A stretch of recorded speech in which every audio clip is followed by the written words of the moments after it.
my name is Annie and welcome to the first episode of Off the Agenda. Today I'm joined by Chrissy and Zandile and we will be discussing The Breakthrough and Being Committed. Now, for you sci-fi fans and Netflixers, you're probably just finishing off the season finale of Star Trek Discovery, and for those who've only just started, you're probably wondering what caused the burn. Well, in today's episode we will be interviewing one of the season's breakthrough stars and discussing his journey. Sadly, our fourth host couldn't be with us today, but he's a man that needs no introduction. Previously the Lord Mayor of London, and currently the Alderman for the City of London, he's clearly a man that wears many hats. Due to the current COVID situation, this part of our video podcast has been filmed remotely. So, over to you, Charles.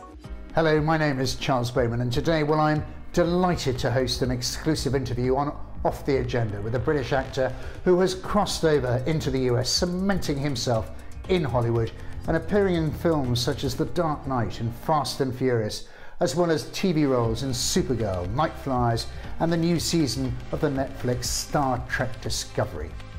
He sits amongst the likes of Idris Elba, John Boyega and Letitia Wright, and a number of other black British actors who have recently been catapulted into the limelight and whose early acting careers were honed in London and the UK. These individuals are testament to the talent and potential that thrives in our great cities as they continue to represent the best of Britain through the arts. Today, we will hear from the man himself, David Ajala. Sure. Thank you for the introduction, Charles. Much appreciated.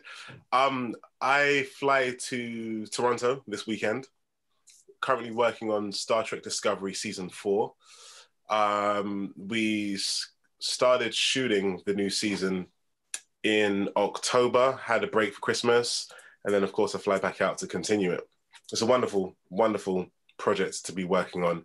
And I think there's something really timely about Star Trek, especially because of recent events as of last year and then into this year. Star Trek Discovery and Star Trek as a whole has always had a really unique way of being effective with social commentary. And I always like to work on projects which has something to say. I think it's very, very important. Of course, it could be entertaining, but it has to have something to say. So that's what I'm doing at the moment. Christmas was cool, different, very different. But look, we're all turning lemons into lemonade as best we can, you know. And I know it's a different kind of Christmas, but I think it kind of, me personally, gave me the perspective to just really be grateful and to count my blessings, however small and big, you know. I'm sure it was the same for yourself as well. I think we're all going to remember where we were on Christmas Day 2020. Yeah. It will have been different, unique for us all, but it was something I'm sure that none of us are going to forget.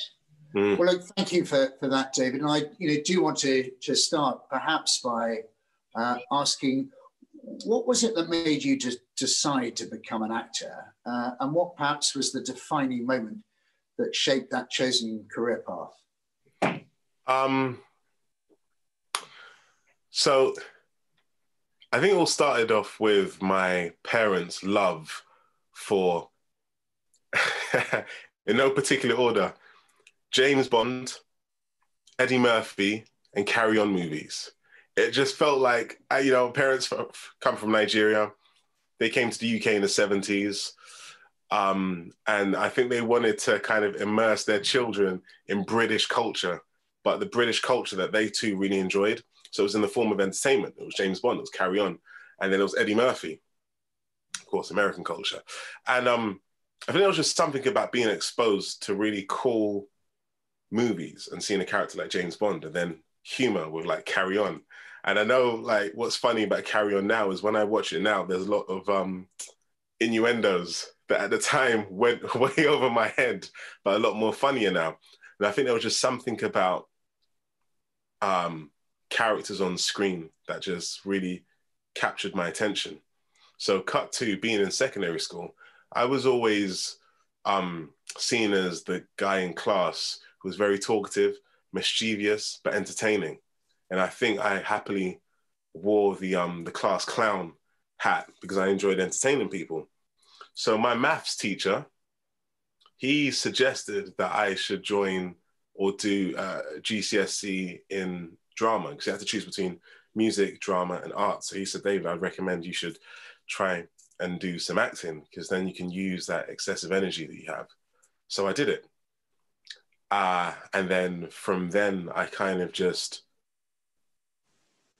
kept acting, after school clubs, improvisation clubs. It was any way to just immerse myself in it, because it just felt right. It felt fulfilling and it was fun. And then maybe a year after doing acting, it actually felt like something that I was okay at, just okay, because I was surrounded by a lot of people who were super talented and they were my main source of inspiration. And then it got to a stage where I really had to prove to myself and to my parents that this was my chosen career path. And I think from the age of 16, that's after leaving secondary school, I had the tunnel vision to just really pursue it. There was no guarantee that it would work out, but I just felt like I enjoyed it. That's great to hear. Was there a sort of defining moment?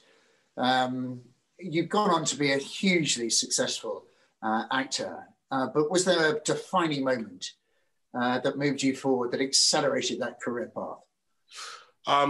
That's a good question. And, you know, I suppose for myself that there isn't, I think there's a lot of incremental defining moments that collectively make the defining moment.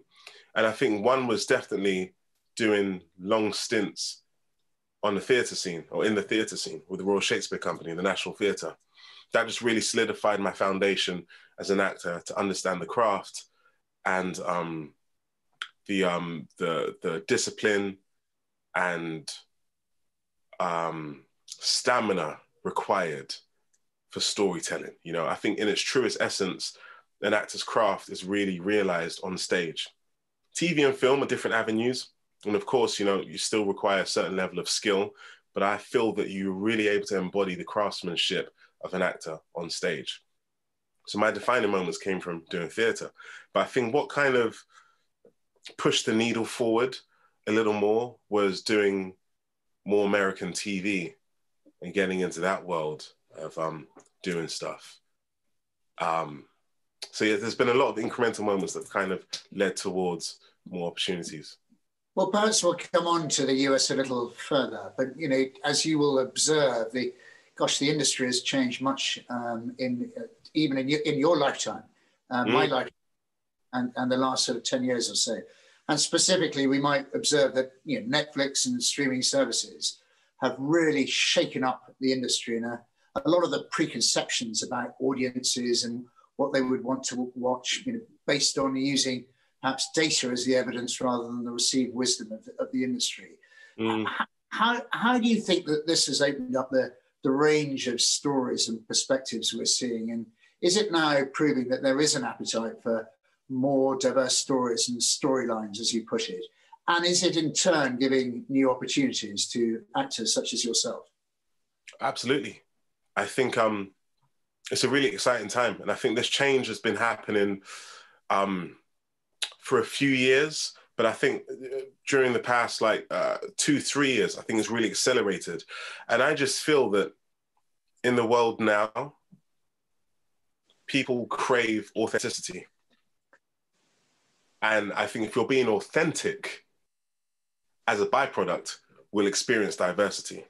I think diversity comes about because of the need and also the lack of authenticity. If we're talking about reflecting stories within the world of which we live in, we want to see multifaceted stories of people from different walks of life, races, religions, sexual orientation, the list goes on. You want to see people reflected on screen. I think it's important. I think it's healing. And I actually think it's exciting to have a mixture of diversity.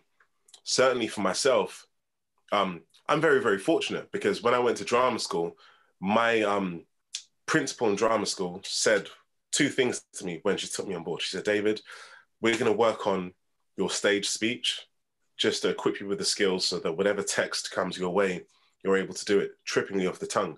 And then she said also, being 100% frank, and this is why I love this lady, she said, David, I want to make sure that when it comes to acting and working in the industry, your roles aren't limited to being on Crime Watch. She said, I want to make sure that you have as many opportunities as possible because that's the way it should be. That's what she said to me. And that instantly changed the game for me. So my mindset has always been diverse and to allow myself to have multiple opportunities. So it kind of prepared me and gave me the right foundation to dabble with the American market, where I just found they're definitely a lot more receptive of sharing diverse stories. The UK is definitely getting a lot better, and it's really, really, really great and encouraging to see. Well, that's very good to hear. And we spoke earlier about Star Trek, and of course that has a record of inclusion. The original series had the first interracial kiss. It gave us, I know, the first black captain and a woman as a captain, and it moved arguably much more quickly than, say, Doctor Who. And now with Discovery, we have a black female lead. And all this in a genre that is traditionally, or has been traditionally, dominated perhaps by the white male. So how do you feel that sci-fi or sci-fi is leading the way in showcasing diversity, and what more would you like to see? So that's a good question. I think what's really special about sci-fi is sci-fi is able to do storytelling in different algorithms. And because we're talking about a time zone or time period which we haven't yet been to, it leaves a lot of room for imagination, for discovery, and for interpretation. And I think because of that distance and detachment from time, we're of course, in 2021, Star Trek is set in 1,000 years into the future. So it would be like the year 3020 or so. We don't know how things would be. It's all down to our imagination. So when it comes to being able to normalize diversity, there's something very fulfilling about it. And it's not something that's hugely celebrated on the show, though it is, but it's something that Star Trek really aims towards normalizing. Because I feel that by normalizing and celebrating our differences, it allows us to collectively be reliant on each other, to know that our strength comes from working together. I think there's a school of thought of some people when they say, I don't see color. I think it's the wrong way of thinking. I think you should see color. There's nothing wrong with seeing color. It's good to see the differences. We should just allow ourselves to be able to embrace the differences and work together, because I think by working together brings out the best in us. So the fact that Star Trek Discovery at the moment now has a black female lead who's super talented, courageous, adventurous, is great, because there's going to be a lot of young girls, a lot of black girls, mixed race girls, and girls in general, irrespective of race, that's going to see her aesthetically, are going to be able to connect, but then also character-wise are going to be able to connect. And I think it's really important that we see ourselves reflected on screen. Well, that's great to hear. And perhaps if we're looking at the sort of sci-fi juggernauts and how they embrace more diverse casts and stories, perhaps an obvious comparison for Star Trek Discovery is the recent Star Wars trilogy. And the later films did attract a little bit of criticism, treated their non-white cast members in terms of rewarding the character development and the importance to the central story. So, one question I wanted to ask is, do we need to push for more diverse talent in the writing rooms and behind the cameras to avoid this? And are there more sort of structural changes we should be pushing for in the industry to change? Or will, at the end of the day, money and convenience always win out? See, that's the thing. I think when it comes to sometimes within the infrastructure of the UK, when it comes to the entertainment that they produce, there is a default brand and style of work which is always going to sell. I liken it to Marvel movies. It's always going to have an audience. It's always going to sell. But the danger is, by always going to the default, you're just recycling ideas that we've already seen. I think what's going to be really important going forward is the people who are telling the stories. So like you said, Charles, in the writing room, for example, if I'm working on a project that's about inner city London life and growing up in the UK, being, I don't know, I can be as specific as a school in East London, and it's about these secondary school pupils in year 11, all deciding whether they're going to go to college or if they're all going to become entrepreneurs and do their own thing. In my writing room, with my writing staff, I'm going to have every shade and race of the rainbow and walk of life. Reason why is because I'm assuming that I don't know everything and I need authenticity. So I want that to be reflected in my room. And I'll always go with best idea wins, because no matter how informed I may think I am when it comes to inner city London life or whatever, there are other people who have completely different experiences because of their perceptive and the way that they have walked their life. That too needs to be included in. I think a lot of the writing rooms need to be shaken up, for sure. And do you see that happening? It is happening, but again, it's about how much authenticity are the powers that be comfortable with. It's trying to find that balance, because for me personally, like I have no, like Carry On, for example. I don't watch Carry On and think, oh man, where are the Indian people? Where are the black people? It's a very specific story within that world. I'm like, cool, it works. That's authentic in that time. Watching Downton Abbey, it might be a similar thing. Authenticity is the most important thing, and it just depends on how comfortable the powers that be are with authenticity. But I think the people, and when I say the people, it's audience members and people who consume content, I think they're craving it. I think that's an extremely good point. And your point around authenticity is extremely well made. David, can I move us actually to the science of Star Trek? And I do have a question from Professor Sarah Rankin from the Imperial College. And she asks, how much do you know and how interested are you and the team about the overarching science of Star Trek? And do you use consultants to ensure that things are scientifically correct? And indeed, of the technologies used in the current series, which one would you like to see in real life today? So I'll answer the first part of that question. We have, the creators behind Star Trek Discovery, they have a team of consultants that they liaise with. And I'm talking about from the biggest detail to the tiniest detail. Star Trek Discovery and the powers that be, the creators involved, they really take pride in keeping as consistent and authentic as possible, especially when it comes to the through line of all the things that make Star Trek, which is a large part of all the things that make Star Trek, and a large part of it is the scientific specificities. So whenever we are given dialogue and we have to discuss X, Y, and Z, you best believe the creatives involved have such a profound, deep understanding of it. Just by default, we learn so much more and understand so much more. In terms of technology, I would love to see or have access to a spore drive. Because to be able to have access to a spore drive and to be able to, oh man, I mean, the opportunities are endless, absolutely endless. And I don't want to give too much away, because especially in this new season, there are some new bits of technology which are very impressive and really, really cool. And I'm really excited to see how fans are going to respond to seeing these new bits of technology, because we are 1,000 years into the future. So a lot of it is imaginative.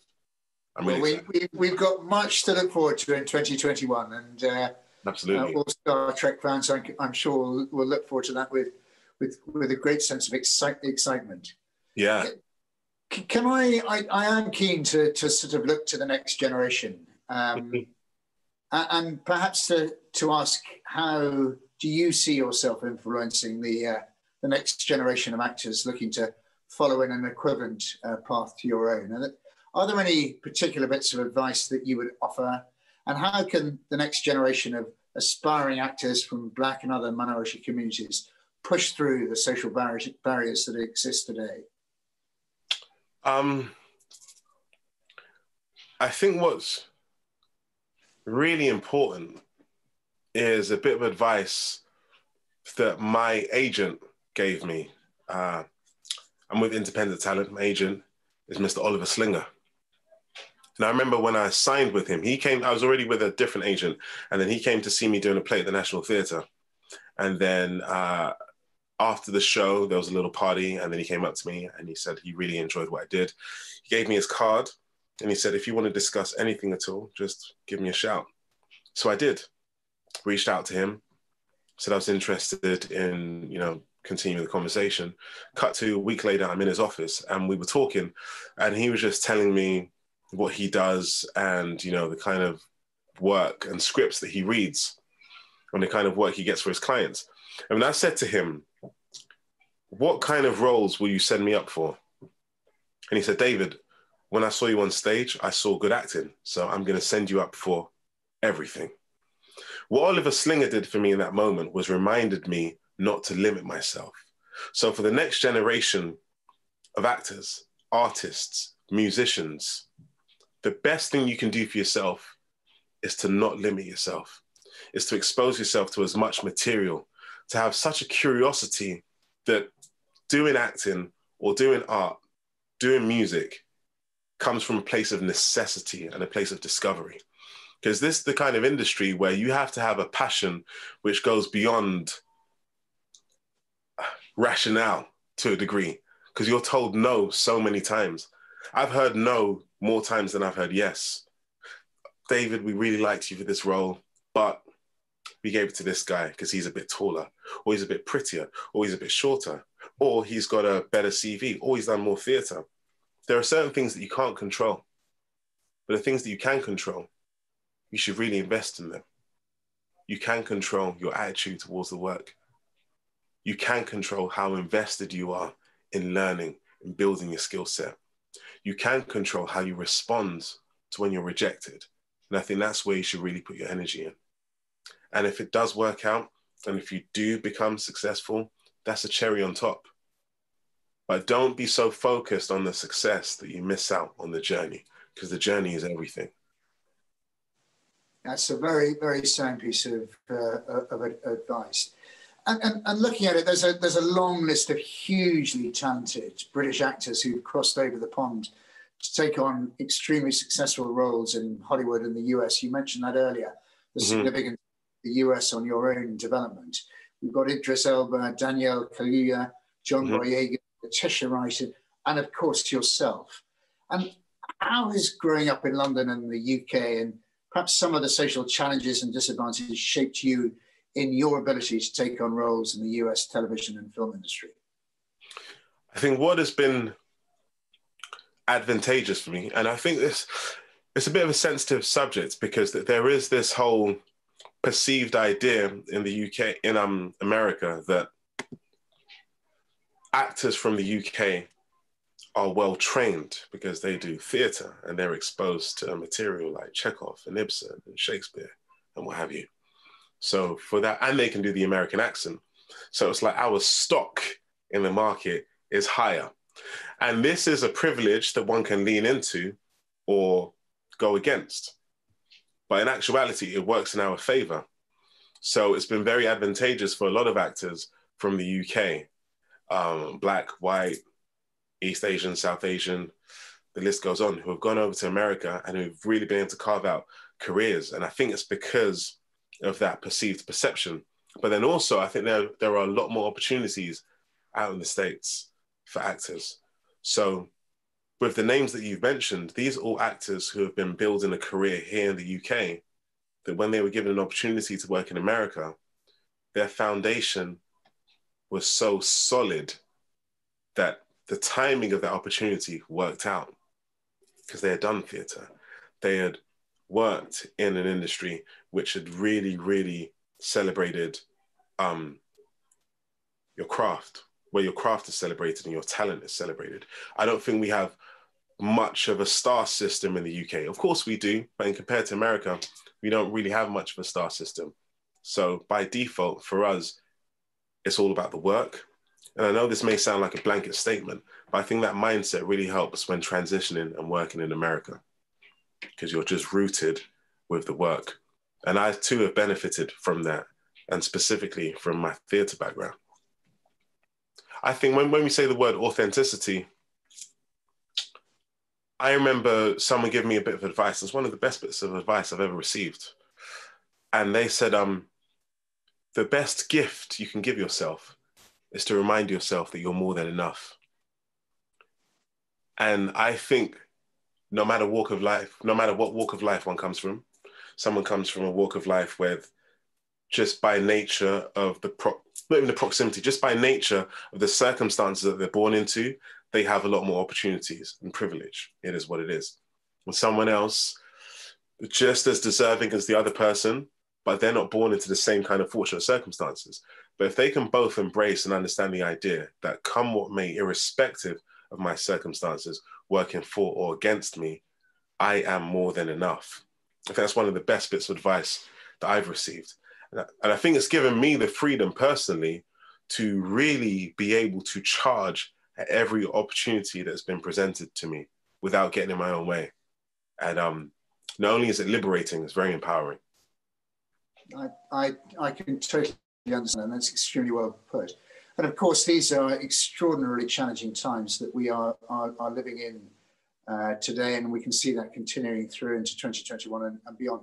Perhaps if I may, talking of those challenging times and the impact of the coronavirus and the pandemic, which will have impacted us all in different ways, but particularly arts and culture have been really heavily impacted.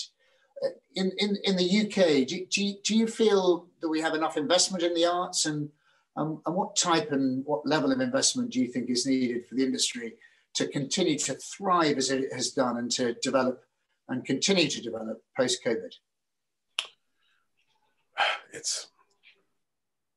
I think one of the most important things is for the government to understand the importance of theatre and the arts and how necessary it is. During COVID-19 and the pandemic, we've all been encouraged to stay at home and to avoid traveling unnecessarily. And one of our main outlets has been streaming services and entertainment. It's a form of escapism. That's the next best thing to live entertainment, and being in that room and seeing that performance, seeing that person singing, seeing that instrument being played live. We are so blessed in the UK and London specifically with the amount of theatre that we have. And I really, really, really hope that the powers that be will see the importance of it and inject the right support, finances, and infrastructure to make sure that theatre doesn't just survive, but thrives. Because like now we need it to thrive when we return back. And I'm really hopeful, really, really hopeful for that.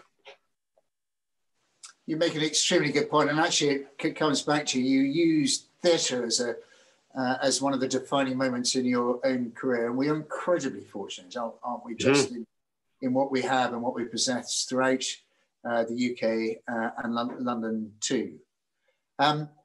David, I had one final question, but I just wondered, is there anything else that you wanted to ask of me? Yeah, for sure. I mean, I'm looking at your badges and the ribbon specifically. And yeah, especially as, you know, during lockdown, it's been challenging for many, many people, me included. And the importance of mental health is so important. And I think during this time, it's really been exacerbated. And whatever issues people had have been magnified a lot because it's really intense, trying times. Why do you wear that ribbon, and why is that important to you? Well, sort of thank you for asking. I put a tiny bit of context in relation to both these badges. The top badge is it relates to the Lord Mayor's Appeal, and that's the body that looks after the sort of the charitable activity of the Lord Mayor. And actually, following some consultation of city business, we used the opportunity back in 2017-18 to relaunch the Lord Mayor's Appeal with a new and more modern purpose and focus, and a new logo to reflect that purpose. And actually the badge, as you see, carries that logo, a depiction of the Mansion House, which is a magnificent Palladian home of the Lord Mayor in the heart of the City of London. And the columns are the 4 pillars, the pillars of the appeal's focus to help create a city that is fair, inclusive, skilled, and healthy, with an overarching objective of creating a better city for all. And one of those areas of emphasis I refer to healthy has been mental health. And the green ribbon itself is again associated with the Lord Mayor's Appeal. The Green Ribbon campaign has become actually not only a national, but an international movement to help end the stigma around mental health in the workplace. And every year to mark Mental Health Awareness Week and World Mental Health Day, we ask businesses to wear green ribbons like this to enable organizations to help and support their employees with their own mental health and well-being. And I'm really delighted to say that last year, green ribbons were worn in 101 towns and cities across the world. And actually in over 170,000 green ribbons were worn nationally across the country. That's awesome. That's such important work. That's really encouraging to hear. Well, thank you for saying it. It is such a critical agenda, and as you say, exacerbated in the times in which we live at this moment. That's the thing, and I think it's like the coronavirus. It is an invisible threat. It's an invisible illness. But the more we're able to shine a light on it and to alleviate as much of that stigma as possible, that's healing in itself. It's to normalize having the freedom to say, you know what, I don't actually feel great here today, but I'm working on me. That's really important. I have another question for you. Okay. And we were talking about the younger generation. When you said the generation coming up, I just automatically thought younger generation, because there's something always exciting about the younger generation finding their identity, their sense of purpose, and bringing about real change. Because I believe that the development of society and the prosperity of society is dependent on the next generation. Passing on the baton, as it were. What advice, and I often think about this sometimes, and sometimes I'm able to articulate it, sometimes I'm not. What advice would you give to your younger self at whatever stage, whatever age? And what is one of the things that you've learned that has made you a better human being? Gosh, so what advice I would give my younger self, and what have I learned that might have made me a better human being? That's a great and big question. I'm not altogether straightforward to answer, but actually thinking about it, one piece of advice that I was given when I started my career over 35 years ago, and I think it's relevant to people of all ages, and particularly for me, it would have been helpful to have heard the message perhaps a little earlier in my life. And it was advice given to me by a mentor who, very fortunately for me, happened to show an interest in my own development. And they said, remember that in leadership and one's own personal development more widely, you don't and you won't get it right all the time. It's probably more an 80-20 game, and put it in other words, you'll get it wrong 20% of the time. But they went on to say, but for that 20% and for those mistakes and errors, recognize that you get it wrong. Don't brush it under the carpet.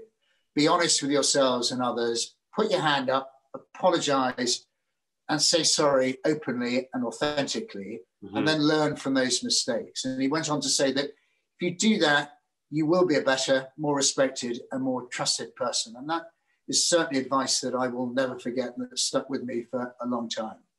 That's great advice. Accountability. Indeed, indeed.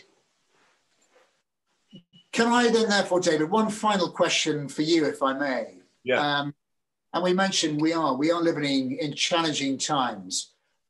It's challenging for us all. And you, I know, have a young family, What advice would you give to your children for 2021 and beyond? What advice would I give to my children? My kids managed to get into a really good school. And I know if my parents were able to, they would have definitely enabled us as much as possible to go to the kind of school that my kids go to. And it's really cool that my kids are in an environment where they're surrounded by a lot of other kids that are very clever, very curious, intelligent, hardworking. Because I believe with the right kind of guidance, it will always inspire greatness. My advice to my children would be to always know that you are more than enough and to allow yourself to develop in every area of your life so that no matter what room you go into, you'll always have something to offer. But yeah, that would be my advice. Well, I think that's a very happy, upbeat and positive message on which to end, full of hope and optimism. Thank you, David. And David, it's been an absolute pleasure to meet with you today. Thank you. So mutual, Charles. Oh, absolute pleasure. So mutual. Well, it's been a delight, and I really thank you for your openness, your honesty, and those authentic messages today. And I speak for countless people when I say congratulations on all that you've achieved and all that I'm sure that you will go on to achieve.